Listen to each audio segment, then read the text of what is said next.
Okay, hello parents. Just a very quick one today.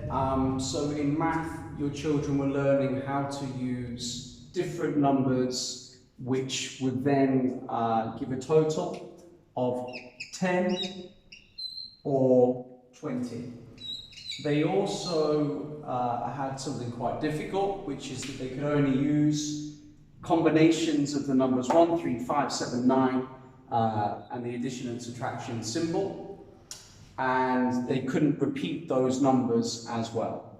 Now, one really important thing that the children need to absolutely know about in year 3, and really even should be understanding this in year 2, is something called number bonds. And a number bond is any two numbers that you can fit together, which will then give you another number with a placeholder. So for example, number bonds to 10, normally a good number bond to 10 would be 1 plus 9. Okay, that is a number bond because 1 plus 9 gives you the answer 10. These two numbers fit together, they always will, both way round. Another number bond to 10, so two numbers, and I'm just choosing the ones from here. We have 7 and 3 that we can use as well to give us our number bonds to 10. Now, they were the very simple ones. If we started to look at the answer for 20, then the children have to start understanding about repeatedly adding different sums. For example, whatever makes 10 twice to give the answer 20.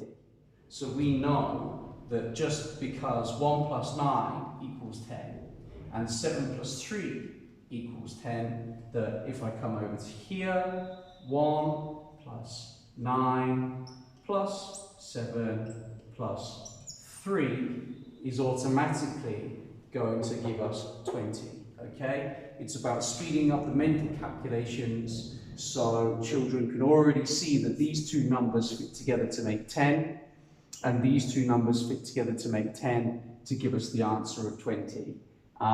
It's just one of the strategies that they have to learn. Now, there were other different combinations of ways the children had to try and get to the number 10 and number of 20, using the strings of numbers and also using the addition and subtraction. So what I'd advise is if you've got some time over the next few days, whilst it's still fresh, just speak to your children about this at home, about how they could make a total of 10 or how they could make a total of 20 using the numbers 1, 3, 5, 7, 9 and then the addition and subtraction symbol. If they absolutely have forgotten their number bonds, then what I suggest you do with them is just to first of all go through all of the number bonds that equal 10, all of them, and then go through all of the number bonds which equal 20, all of them. So, for example, you'll start off with 1 plus 9, 2 plus 8, 3 plus 7, and so on and so on. You can do it all the way up to 20. Another really useful trick is to add a placeholder on, and a placeholder is a 0. So 10 in this number, we've got a digit which is a value of 110 here. 0 is a placeholder. So all we need to do is say, well, rather than 100, can we do number bond? Rather than 10, can we do number bonds to 100? And all you do is just add the placeholder on. 10 plus 90, 20 plus 80, and so on and so on. So just something else for you to think about.